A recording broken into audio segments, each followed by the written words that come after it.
Hello guys! Today, ang ituturo ko sa inyo is all about operations on rational numbers, division of fractions, and mixed numbers. Okay, let's start. So find the quotient. We have here two examples. For our first example, we have 9 over 14 divided by 3. Okay, so how do we solve this kind of example? Okay, so recall lang natin kapag nagdi-divide tayo ng fraction and whole number, just like this ating example, yung ating divisor, okay, or yung ating 3, yung 3, this is our divisor, okay?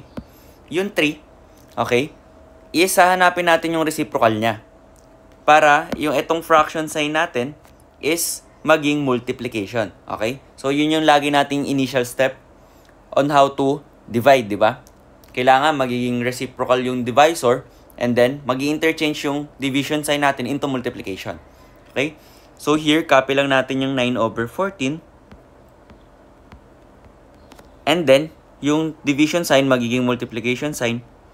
Pero yung 3, kailangan maging reciprocal or mahanap natin yung reciprocal. So the reciprocal of 3 is 1 over 3. Ayan. And then ngayon, magmumultiplying ng fractions na lang tayo. Pero, ang gagawin natin is, i-express natin yung ating mga numbers, just like yung 9, 14, 3, and 1, into prime factors nila. Okay? So, first yung 9. 9 times 1 sa numerator natin, so yung 1, basically, wala namang mangyayari dyan. 9 pa rin siya. Pero ano yung prime factors ng 9 natin? Okay? So, 9 can be expressed as a factor or a product ng 3 and itself. So, 3 times 3. Okay? So, this is 3 times 3. Dahil ang 3, prime number na siya. Okay? So, 3 times 3 na yung prime factors ng ating 9.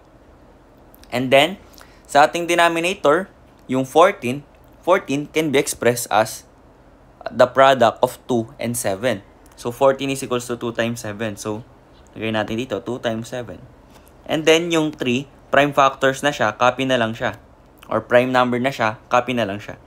And then, we can simplify this by canceling out yung common factors ng ating numerator and denominator. And that is 3. Okay?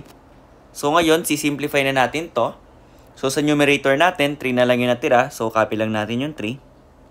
And then, sa denominator, natira yung ating 2 times 7. And 2 times 7 is 14. So, this is our final answer. Let's proceed sa ating second example. We have 3 over 8 divided by 15 over 6. So again, division tayo. So kailangan nating i-reciprocal tong ating divisor. Okay? So basically, interchange mo lang yung numerator and denominator niya. And then, magiging multiplication sign na yung ating division sign. So this is equals to, copy yung 3 over 8 or yung dividend. And then, magiging multiplication na to instead of division. Tapos, i-reciprocal natin yung 15 over 16. Or pagpapalitan lang yung numerator and denominator. So, we have here 16 over 15. Okay? And then ngayon, same lang nung ginawa natin sa ating first example, kailangan i-express natin lahat ng ating values into prime factors. Okay? So, since yung 3, prime factors na siya or prime number na siya, kakapila lang natin yung 3. So, 3 times, ano yung prime factors ng 16? Okay? So, 16 can be expressed as 2 times 2 times 2 times 2. So, 4 na 2. Okay? So, this is 2 times 2 times 2 times 2. Okay? Divided by yung 8. Ano ba prime factors ng 8? Kasi yung 8, hindi naman siya prime number eh. So, meron siyang prime factor. So, ang prime factor ng 8 is 2 times 2 times 2. So, tatlong 2 naman. So, 2 times 2 times 2. Ayan. And then, yung 15 naman. Ano ang prime factors ng 15? That is 3 times 5. Okay? So, yung 3 and 5, prime numbers naman sila. So, siya na yung prime factors ng 15. 3 times 5. So, ngayon, pwede na natin itong i-simplify by canceling out yung common factors ng numerator and denominator. So, cancel out natin yung 3. dahil parehas sila. And then yung 2. So, tatlong tutong parehas nila. Ayan. So, since ngayon, na-cancel out na natin yung common factors nila, sa numerator, ang natira na lang is 2. And then sa denominator, 5 na lang yung natira. So, this is our final answer. Ayan. So, proceed tayo sa ating third example. So, for our third example, meron na tayong mixed number, which is 1 and 3 over 8 divided by 11 over 24. So, before tayo mag-proceed sa pagre-reciprocal ng ating divisor and pag-interchange ng division sign into multiplication sign, ang kailangan muna natin gawin is to express this mixed number into an improper fraction. Okay? Para mas madali kang makapag-simplify. Okay? So, to simplify this, we will multiply the denominator by the whole number. So, that is 8 times 1. And that is 8. And then, yung product nila is i-add mo lang sa numerator. So, 8 times 1 is 8 plus 3 na ating numerator, that is 11. So, this is 11. And then, copy lang natin yung denominator na 8. Okay? And then now, pwede na tayong mag-reciprocal ng 11 over 24. So, interchange lang natin yung denominator sa numerator. Okay? So, yung division sign natin dito, magiging multiplication na. Multiply by the reciprocal ng 11 over 24, that is 24 over 11. And now, magmumultiply na tayo ng ating fractions. Numerator to numerator, denominator to denominator. Pero, bago natin gawin yun, kailangan natin na-express lahat ng ating numbers, mapa numerator, mapa denominator, into prime factors nila. Okay? So, yung 11 naman is already a prime number. So, wala na siyang prime factor. So, copy lang natin yung 11. And then, multiply by the prime factors ng 24. Ano ba yung prime factors ng 24? So, we have 24.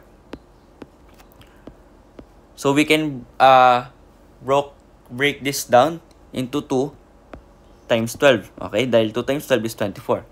So, yung 2, prime factors na siya. Or prime factor rather.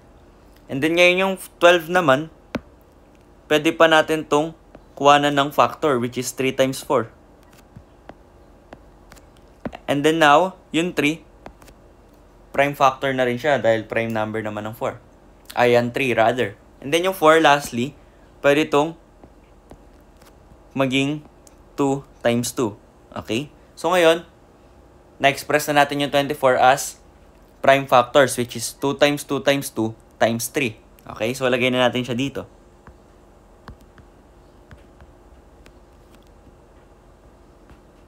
Ayan. Divided by yung ating denominator. So, first, yung 8. Ano ba ang prime factors ng 8? That is 2 times 2 times 2. So, tatlong 2. And then yung 11, dahil prime factor na rin naman siya, or prime number siya rather, wala na tayong magagawa dyan. Kakapin na lang natin siya. Okay? So, now, we can simplify this by canceling out the common factors from the numerator and the denominator. Okay? So, yung 11, common sa kanila. Yung 2, common din. Tatlong 2 to. So, ngayon, na-cancel out na natin lahat ng common factors. Ang matitira na lang for our final answer is just 3. Dahil sa denominator, wala naman nang natira. So, 3 yung ating final answer. Okay? So, for our first example, we have 13 over 35 divided by 39 over 70. So, kindly comment down your answer sa ating chat box and let's see kung tama yung sagot nyo. If medyo nalilito pa, you can always go back to the earlier part of this video on how we divide fractions to fractions, fractions to mixed numbers, and then try nyo uling sagutan yung ating last example. Okay? So, that's it for our video for today. I hope may natutunan kayo and maraming salamat sa panonood.